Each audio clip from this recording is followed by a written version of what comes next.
Alam nyo, minsan pala, ilang salita lang ang kailangan para magumpisa ang isang napakalaking gulo.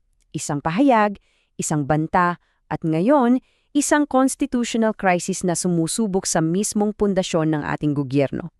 Tara, himayin natin kung paano nga ba ang isang statement na uwi sa isang impeachment crisis na gumulantang sa buong bansa. At ito mismo yung mga salitang nagpasiklab ng apoy. Direkta, galing mismo kay Vice Presidente Sara Duterte sa isang live stream. Kumpleto, di ba? May utos, may mga partikular na target, at may konfirmasyon pa. Isang malinaw na yes, dito talaga nagsimula ang lahat. So, paano nga ba tayo napunta dito? Paano ang isang pangungusap ay halos maglagay sa buong bansa sa bingit ng isang constitutional crisis? Yan yung tanong na susubukan nating sagutin. Titingnan natin yung mga pangyayari, yung mga legal na argumento, at kung ano ba talaga ang ibig sabihin ng lahat ng to para sa demokrasya natin. Okay, simulan na natin. Okay, first part, ang no-joke kill plot. Dito, titingnan natin yung naging agarang reaksyon kasi hindi natulog sa pansitan ang gobyerno eh. Paano ba sila kumilos nung marinig nila ang tinawag nilang isang active threat? Grabe yung bilis, no? Parang domino effect. Mula Malacanang, sa Presidential Security Command, sa PNP, hanggang sa DOJ at NBI, lahat sila kumilos kaagad. Ibig sabihin, hindi nila ito tinratong parang biro. For them, this was a clear and present danger. At yung sabay-sabay nilang pagkilos, naku, yun yung malinaw na signal kung gaano ito kaseryoso sa mata ng Estado. Okay, next chapter, ang anatomy ng pagbawi. Kasi diba, pagkatapos ng isang malaking pasabog, kadalasan may damage control. So tingnan natin kung paano sinubukang bawiin o i-reframe yung mga nasabi matapos itong magdulot ng isang napakalaking krisis. Tingnan itong timeline na to. Dito natin makikita yung, nag-evolve na depensa. Nagsimula sa no-joke statement, tapos biglang naging isang conditional act of revenge daw at planong walang laman. Tapos nung tinanong kung nagsisisi, ang sagot parang hindi. Pero ang pinaka-interesante dito, habang paiba-iba yung paliwanag, yung NBI tuloy-tuloy lang ang investigasyon na humantong sa isang rekomendasyon na magsampa na ng kaso. So, pagtabihin natin. Sa isang banda, yung original na sinabi, may kinausap na ako, patayin mo sila, no joke, at he said yes. Sobrang direkta, di ba? Sa kabilang banda, yung mga paliwanag na maliciously taken out of context daw, na yan ay isang conditional act o isang planong walang laman. So, ang manahang tanong ngayon, alin dito ang bibigyan ng bigat ng batas? Yung direktang sinabi o yung mga paliwanag pagkatapos? Ikatlong bahagi at ito na, yung pinakapuso ng legal na debate. Itinuturing pa rin bang krimen ang isang banta kahit na may kasama itong kung o if? Ating alamin.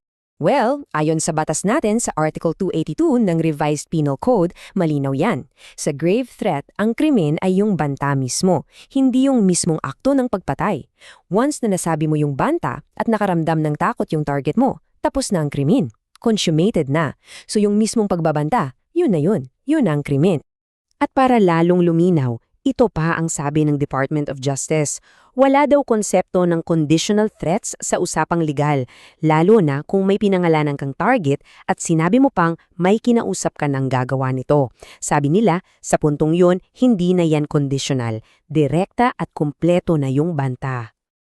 At alam nyo, tungkot na to mula sa palasyo, ibinabalik niya yung usapan sa human level. Nasasabi lang nila yan kasi hindi sila yung na-threaten. Tama naman, di ba? Madaling sabihin na huwag seryosohin kung hindi naman ikaw yung target. Pero para sa mga taong pinangalanan, yung takot, yung kaba, totoo yun, conditional man o hindi. Okay, Section 4, ang pattern of behavior. Kasi yung argumento dito ng mga complainants, hindi lang ito isang beses na nangyari. Tinitingnan nila ito bilang parte ng isang pattern, isang paulit-ulit na paggamit ng, violenteng pananalita. Itong mga naunang statements, yung pag-imagine na puputulin ang ulo ni Pangulong Marcos Jr., yung pagdeklara na siya ang presidente ng impyerno, lahat yan ay ginagamit ngayon sa kaso. Sa batas, tinatawag itong ebidensya ng mens rea o yung guilty mind. Ang punto nila, hindi lang ito one-time emotional outburst. Sinasabi nilang parte ito ng isang mas malaking pattern ng intensyon. At itong testimonyang ito, grabe. Galing kay Congresswoman Janice Degamo, na byuda ng pinaslang na si Governor Roel Degamo. Sabi niya, yung asawa niya nakatanggap din ng mga conditional na banta. Mga bantang nagsisimula sa salitang kung, at totoo raw yung takot, at alam naman nating lahat kung ano ang nangyari. Isa itong napakatinding paalala na ang mga conditional threats ay pwedeng magkaroon ng totoong-totoo at nakamamatay na resulta. Dito ngayon pumapasok ang isang legal concept, res ipsa loquitur. Latin yan for the thing speaks for itself. Ang sinasabi lang ng Kongreso, yung video mismo, yun na ang evidence. Hindi na kailangan ng maraming paliwanag o testigo. Panoorin mo lang daw, malinaw na. The video speaks for itself. So, final section. Ngayong nailatag na natin lahat ng yan, ang malaking tanong. Ano na ang susunod? Saan na tayo dadalhin nito? Silipin natin yung proseso at kung ano yung mga susunod na mangyayari. At ito guys, ito ang unang malaking hakbang. Tingnan niya yung numero, 54-1. Ganyan kalaki yung boto sa House Committee on Justice na nagsasabing sapat sa substansya ang reklamo. So anong ibig sabihin yan? May malakas na political will para ituloy itong impeachment. So, eto yung magiging proseso ayon sa Constitution. Una, may 10 araw ang VP para formal na sagutin yung reklamo. Pagkatapos niyan, boboto ulit yung House Committee, this time kung may probable cause. Then kung pumasa, aakyat na sa buong kamara para sa botohan. At kung makalusot doon, diretso na yan sa Senado para sa isang impeachment trial. Doon na mangyayari yung paglilitis talaga. Kasi at the end of the day, kung tatanggalin natin yung ibang issues, ito talaga ang pinaka-core ng impeachment na to. Hindi ito tungkol sa pera, hindi ito tungkol sa confidential funds, ito ay tungkol sa isang simpleng tanong. Ang isang tao na hayagang naguutos na ipapatay ang presidente ay fit o karapat-dapat pa bang manatili sa pwesto? Yun yung fundamental na tanong dito. Kaya dito tayo nagtatapos. Nagsimula sa isang conditional na banta, pero ngayon, naging isang pagsubok na para sa buong demokrasya natin. Dahil hindi lang yung batas ang tinetesting dito, kundi pati yung tibay ng ating mga institusyon. At kung ano man ang kalabasan nito, sigurado mag-iiwan ito ng marka sa kasaysayan at sa kinabukasan ng politika dito sa Pilipinas.